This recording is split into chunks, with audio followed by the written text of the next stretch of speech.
Let's go ahead and move on to the Big Ten coaching carousel. Now, dare I say, I think the carousel, might be over. I'm like knocking on wood at the same time. Who knows? At least for the Big Ten, who knows what happens elsewhere. But just to give you some stats on it, the returning coaches in the Big Ten, like to the job they had before. We have a number of coaches like Tom Allen who are just going somewhere else in the Big Ten, but the coaches who were returning to the job they had before, there are 31 of them. Coaches at new positions at different schools, there are 23 of them this offseason. Only 5 schools, those 5 schools being Illinois, Maryland, Rutgers, Nebraska, Oregon, and Purdue. I think that's all of them.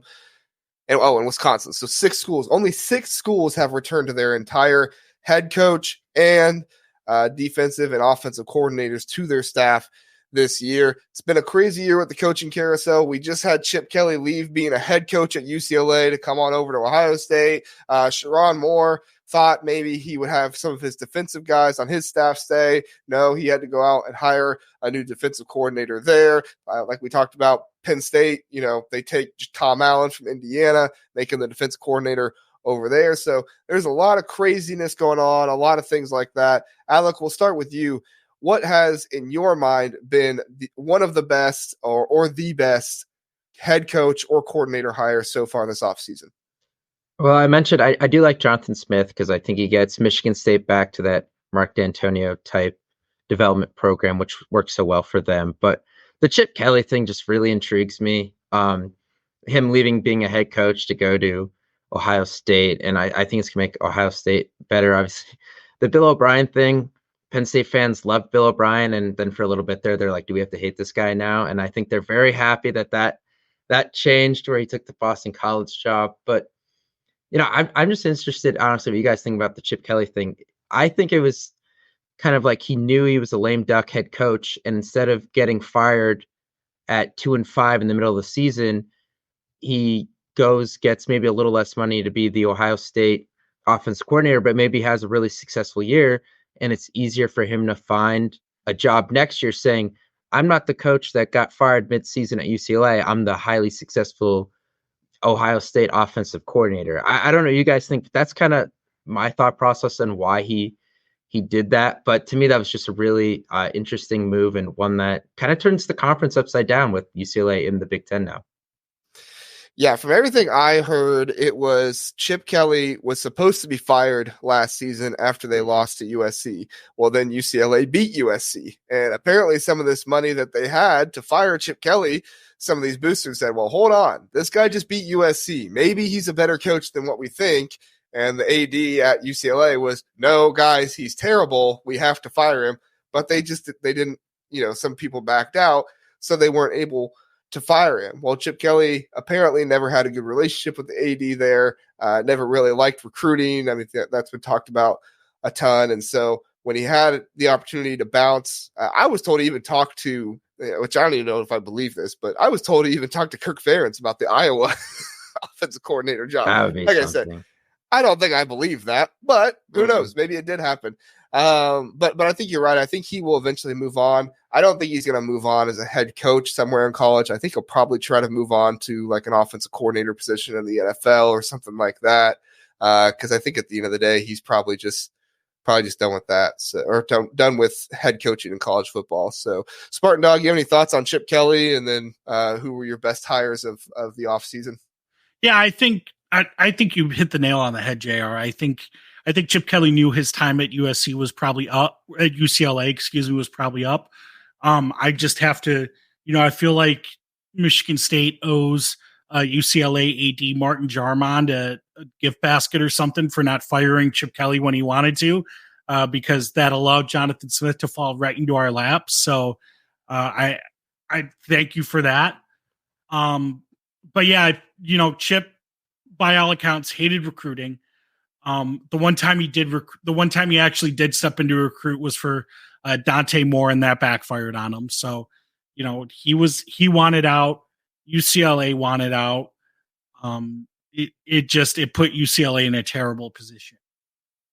As far as the best hire, I think Obviously, I'm taking bias out of that. I will recuse myself from picking Michigan State.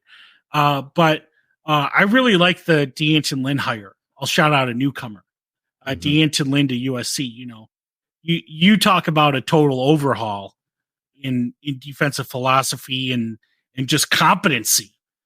I don't think you can do any better than D'Anton Lynn. I mean, he was one of the best coordinators in college football last season. And now with the talent that USC has and him being able to kind of hit the spring portal window pretty hard, it's going to be an intriguing defense next season. Yeah, no, I think the D'Anton Lynn hire was the one I was actually going to say as well, because I feel like that was kind of the missing piece that USC needed last year. And I mean, if anybody's ever played sports before, they know if one side of the ball isn't getting it done, that affects the other side of the ball in a really powerful way. Whether the same guys are, even if it's basketball, if the same guys are playing defense or then playing offense, it can affect it either way. So, it's hard when you don't trust your guy on the other side of the ball. And I feel like D'Anton Lynn is going to be one that they can trust. The other one I want to point out, and I know he's not getting very much love, but I just love what Curt Cignetti has brought to Indiana so far. I mean, there's a level of confidence that I don't know has been at Indiana in a long time. Kevin Wilson kind of brought that in there, but at the end of the day, he wasn't as fiery as Curt Cignetti seems to be. That could totally backfire on him, and he could lose every single game next year. That's possible. But at least for now in the offseason, I like the fire that he's bringing. I think he brings a lot of confidence. I look at who Tom Allen was, and, Tom Allen, he had some good years at Indiana, but, the way he played Ohio State last year, it almost felt like he was playing just not to get blown out. Mm-hmm. And I don't think that affects him as a defensive coordinator very much, but at least as the head coach of Indiana, I want a guy who actually believes in his team that they can go out there and they can beat the Giants of the Big Ten, even if they lose by 50 points. If he goes into the game believing in his guys and believing in himself, I think that makes a huge difference for them. So, Alec, we'll go back to you. Are there any hires that kind of give you some pause, kind of give you some concern? You're like, ooh, I don't know if that was the best one. We won't say the worst hire because we can't really say that, but some that just kind of give you some concern in the Big Ten going into next season. Oh, I kind of want to say Sherrone more, just because first time coach, big time program, trying to defend a national championship, major staff overhaul. I know a lot of the players that were coming back did stay, but I think he has long term could be pretty good. I just think maybe in the short term that might not be as good as maybe some Michigan fans expect. I do think that in the next, maybe this year and maybe a little bit the year that follows, there could be a couple steps back. I think long term it might work out, but I don't think it's just going to be the plug and play of Harbaugh that some people might think it is. Okay, I'm glad you said something, because I was like, well, should I say something? But then I'm going to look like a hater. I don't think Sherrone Moore is a bad hire. I actually think he was the best hire that they could have made during that time. I'm more concerned with kind of the pieces around him that he's lost and how difficult it is for a brand new head coach. I mean, he's never been a head coach before. And, he only ever coached in the MAC other than, Michigan, which that's going to make it hard on him to be able to sign a new staff and do that stuff. But so far he's doing well. He brought in Wink Martindale, defensive coordinator in the NFL, Greg Scruggs, I think from Wisconsin. So he seems like he's doing well. But there is an aspect of like, yes, this was the right hire. However, I am slightly concerned for Sherrone Moore as well. Spartan Dog, what are your thoughts? Let's not forget there's still the specter of whatever comes of this Stallions thing too, right? Because based on what we know, even if Harbaugh knew or didn't know anything about what was happening, he's gone. So, I feel like they kind of left Sherrone holding the bag there a little bit, with all this Stallion stuff. So it'll be interesting to see, when the NCAA finishes, if the NCAA even still exists at the end of the investigation. That's the aspect of it that I brought up the other day to somebody. I was like, listen, guys, we're talking about the NCAA might punish Michigan. What if the NCAA gets deleted before they could ever punish Michigan? Yeah, that's true. Right. Yeah. In terms of hires I don't like, Wisconsin hiring Alex Grinch and giving him the title of co-DC. Alex Grinch is in a zone for me that Matt Patricia is in, where it's like you just can't let the guy into the building because he will make your team worse just by being there. So to me, like, that was an egregious move by Luke Fickell. Just like setting your program back by just allowing this guy to coach your team. He is just absolutely one of the worst coaches in college football. And it just reinforces the boys club perception that this profession has, that guys like Alex Grinch get to do what he did at USC and just like land on his feet within the same conference. Yeah, I didn't understand that at all, because like, it's not like they hired, somebody else and their co-defensive coordinators together.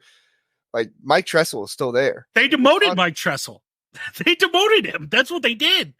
Oh, who's the new defense coordinator then? No, I mean, like, they demoted him in the sense that they split responsibilities. Co. Yeah, Co and Co. Like, okay. Yeah. Yeah, no, and that's what I'm saying. I'm like, why? Like, did you have to give Alex Grinch that job to hire him? Like, did he walk in there and say, guys, I really want to work for Wisconsin, but if you don't make me co-defense coordinator, I can't work here? Because if he said that to me, if I'm Luke Fickell, I'm like, dude, see ya. Like, I don't know. I don't get it at all. I'm with you, Spartan Talk. It's a really, really weird hire. The other one I did want to bring up and get you guys' opinion on, and we'll start with you, Alec. Steve Belichick, son of Bill Belichick, right, is now the defensive coordinator for Washington.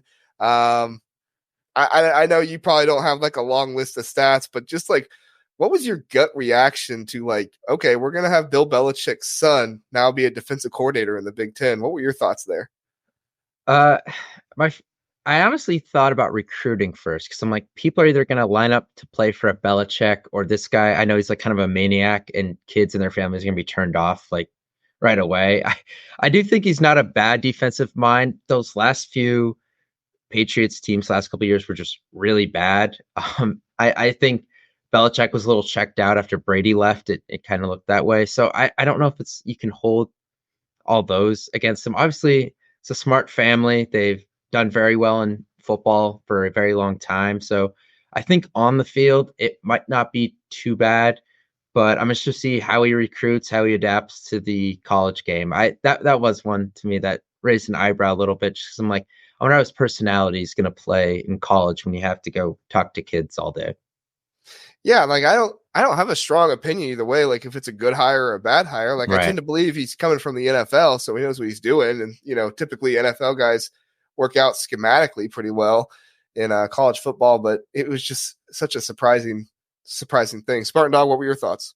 Yeah, Washington has an interesting staff. They kind of got some Nepo baby all-stars. I mean, Brendan Carroll is their OC, Steve Belichick DC. They're definitely one of the more intriguing staffs, and coming into this season, they're a hard nut to crack, I have to say. I don't have a good read on Washington. Yeah, I don't either. It's gonna be an interesting one. So, guys, we got a comment from the Turtleheads. Terps 12-0. Don't worry, Turtleheads. We will have you on at some point to tell us your off season and how it was an A+ and how you're going 12-0 next year. Looking forward to it. Thanks for listening to the Big Ten Huddle. Please do like and subscribe. We appreciate that. If this was your first time listening, we are the Big Ten Huddle. We cover all things Big Ten football and basketball. We have a long episode every Sunday, Tuesday, and Wednesday night, all at 9 o'clock. So come in, check us out, get in the chat, let us know what you're thinking. We would love to have you join us and learn more about the Big Ten.